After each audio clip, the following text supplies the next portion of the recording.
नमस्कार, बहुत-बहुत स्वागत है आज के इस वीडियो में। आज के इस वीडियो में ईपीएस 95 पेंशन धारकों की न्यूनतम पेंशन बढ़ोतरी समेत जो 4 सूत्रीय मांगे हैं तो वो मांगे आने वाली सेंट्रल बोर्ड ऑफ ट्रस्टीज की बैठक में पूरी हो सकती है। तो इसके संदर्भ में एक लेटेस्ट अपडेट निकल कर आया है, तो उसी अपडेट के बारे में अभी मैं आपको इस वीडियो में पूरी जानकारी देने वाला हूँ।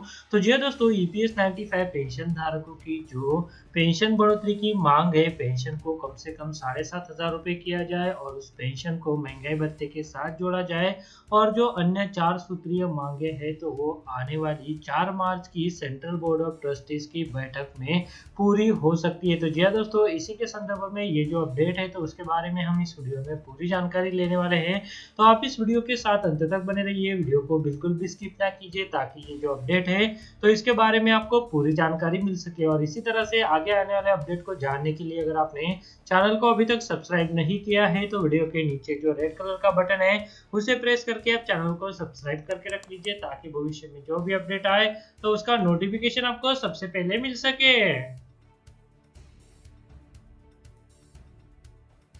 तो जी दोस्तों, ईपीएस 95 पेंशन धारक जो लंबे समय से अपनी पेंशन बढ़ोतरी का इंतजार कर रहे हैं तो उनकी मांगे आने वाली सेंट्रल बोर्ड ऑफ ट्रस्टीज की बैठक में पूरी हो सकती है। तो जी इसी के संदर्भ में ये जो अपडेट है तो उसके बारे में हम इस वीडियो में पूरी जानकारी लेने वाले हैं।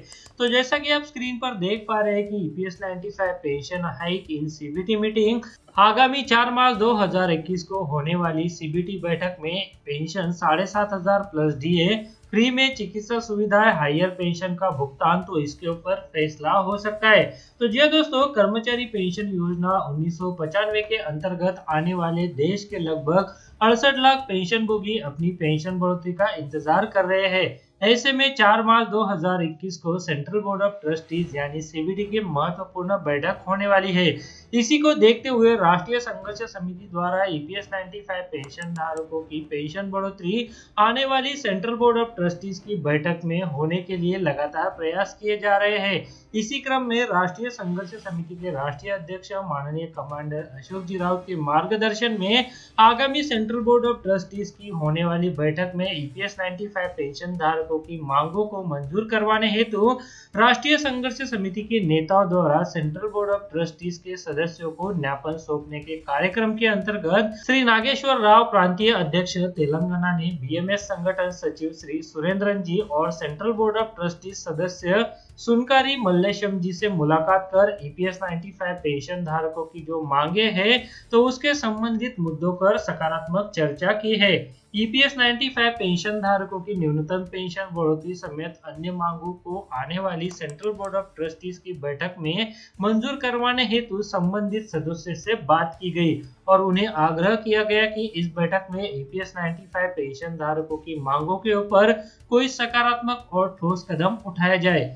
यह मुलाकात और चर्चा दिनांक 28 फरवरी और 1 मार्च 2021 को हैदराबाद में संपन्न हुई। ईपीएस 95 पेंशन धारकों की मांगों के संदर्भ में दोनों नेताओं द्वारा राष्ट्रीय संघर्ष समिति के सदस्यों को मंजूर करवाने हेतु ठोस आश्वासन दिया गया है। साथ में ईपीएस 95 राष्ट्रीय संघर्ष समिति द्वारा दोनों नेताओं के प्रति कृतज्ञता भी व्यक्त की गई है।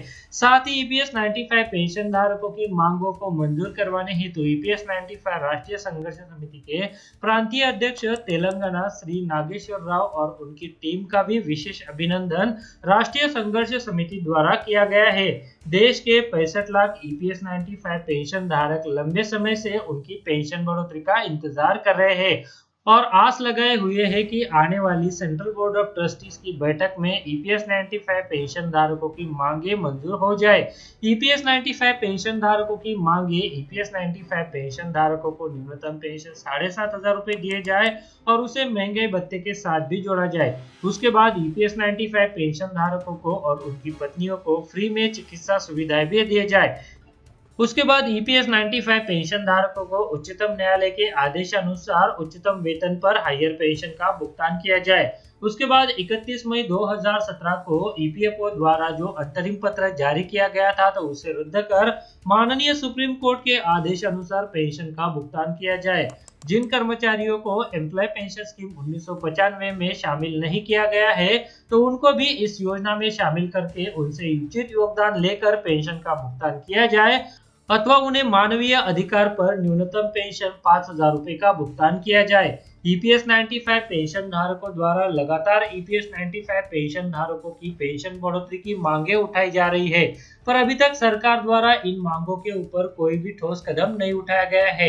ऐसे में आगे आने वाली सेंट्रल बोर्ड ऑफ ट्रस्टीज की बैठक में यह सारी मांगे मंजूर होती है या नहीं होती है, तो इसके संदर्भ में जो भी अपडेट आएगा तो ईपीएस 95 पेंशन धारकों को हम आगे आने वाले वीडियो में अपडेट देते रहेंगे। इसके लिए अगर आपने चैनल को अभी तक सब्सक्राइब नहीं किया है तो चैनल को सब्सक्राइब करके रख लीजिए, ताकि जो आने वाले अपडेट है तो उसका नोटिफिकेशन आपको मिल सके।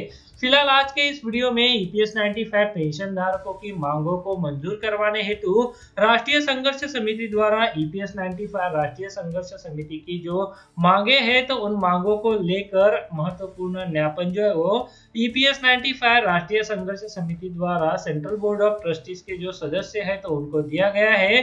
साथ में बीएमएस के सचिव श्री सुरेंद्रन जी और सेंट्रल बोर्ड ऑफ ट्रस्टीज के सदस्य सुनकारी मल्लेशम जी को ईपीएस 95 पेंशन धारकों की मांगों के संदर्भ में ज्ञापन सौंपे गए हैं और उनसे आग्रह किया गया है कि आगे आने वाली सेंट्रल बोर्ड ऑफ ट्रस्टीज की बैठक में ईपीएस 95 पेंशन धारकों की जो मांगे हैं तो उसे मंजूर करवाया जाए। और इसके ऊपर दोनों सदस्यों द्वारा राष्ट्रीय संघर्ष समिति को सदस्यों को आश्वासन दिया गया कि ईपीएस 95 पेंशन धारकों की मांगों को इस बैठक में मंजूर करवाने हेतु वो अपनी ओर से प्रयास करेंगे। तो यह ईपीएस 95 पेंशन धारकों के लिए ये जो अपडेट निकल कर आया था तो उसी अपडेट के बारे में अभी मैंने आपको इस वीडियो में जानकारी दी।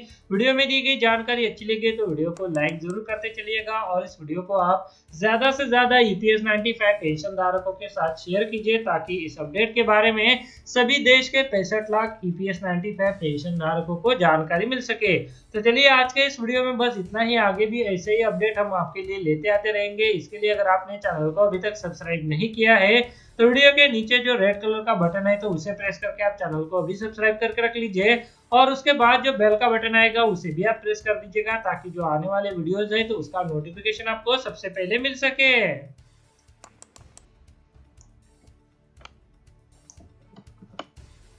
अगर आप शेयर मार्केट में इन्वेस्ट करना चाहते हैं तो इसके लिए आपको एक ट्रेडिंग अकाउंट की जरूरत पड़ती है। ट्रेडिंग अकाउंट ओपन करने के लिए वीडियो के डिस्क्रिप्शन में मैंने आपके लिए एक लिंक देके रखा है। उस लिंक पर क्लिक करके अगर आप ट्रेडिंग अकाउंट ओपन करते हैं तो उस ट्रेडिंग अकाउंट ओपनिंग के लिए आपको कोई भी चार्जेस देने की जरूरत नहीं है, साथ में कोई भी एनुअल फी देने की जरूरत नहीं है। और जब भी आप इक्विटी में शेयर खरीदेंगे या फिर बेचेंगे तो उसके ऊपर आपको कोई भी ब्रोकरेज देने की जरूरत नहीं है। अगर मान लीजिए आपने 100 रुपए का कोई शेयर खरीदा और उसे 150 रुपए में बेच दिया तो जो 50 रुपए का फायदा होगा तो वो सीधे आपकी जेब में जाएगा। इसके ऊपर जो है वो आपको कोई भी ब्रोकरेज चार्जेस देने की जरूरत नहीं है, कोई भी यहाँ पर आपको चार्जेस नहीं है। तो इसके लिए अगर आप अकाउंट ओपन करना चाहते हैं तो वीडियो के डिस्क्रिप्शन में मैंने एक लिंक दिया हुआ है, तो उस लिंक पर क्लिक करके आप घर बैठे ऑनलाइन अगर आप शेयर मार्केट में इन्वेस्ट करना चाहते हैं तो इसके लिए आपको एक ट्रेडिंग अकाउंट की जरूरत पड़ती है। ट्रेडिंग अकाउंट ओपन करने के लिए वीडियो के डिस्क्रिप्शन में मैंने आपके लिए एक लिंक देके रखा है। उस लिंक पर क्लिक करके अगर आप ट्रेडिंग अकाउंट ओपन करते हैं तो उस ट्रेडिंग अकाउंट ओपनिंग के लिए आपको कोई भी चार्जेस देने की जरूरत नहीं है, साथ में कोई भी एनुअल फी देने की जरूरत नहीं है। और जब भी आप इक्विटी में शेयर खरीदेंगे या फिर बेचेंगे तो उसके ऊपर आपको कोई भी ब्रोकरेज देने की जरूरत नहीं है। अगर मान लीजिए आपने 100 रुपए का कोई शेयर खरीदा और उसे 150 रुपए में बेच दिया तो जो 50 रुपए का फायदा होगा तो वो सीधे आपकी जेब में जाएगा। इसके ऊपर जो है वो आपको कोई भी ब्रोकरेज चार्जेस देने की जरूरत नहीं है, कोई भी यहाँ पर आपको चार्जेस नहीं है। तो इसके लिए अगर आप अकाउंट ओपन करना चाहते हैं तो वीडियो के डिस्क्रिप्शन में मैंने एक लिंक दिया हुआ है, तो उस लिंक पर क्लिक करके आप घर बैठे ऑनलाइन। इस वीडियो को देखने के लिए आपका बहुत बहुत धन्यवाद। अगर आपको कोई सवाल है या फिर कोई कमेंट है तो आप इस वीडियो के नीचे जो कमेंट बॉक्स है वहाँ पे कर सकते हैं। और साथ में दोस्तों अगर आप मेरे चैनल पे पहली बार विजिट करें तो मेरे चैनल को सब्सक्राइब कीजिए और जो उसके बाद बेल का आइकॉन आएगा उसे भी आप प्रेस कर दीजिए, ताकि मेरे जो आने वाले वीडियोज़ है वो सबसे पहले आपको देखने को मिल सके।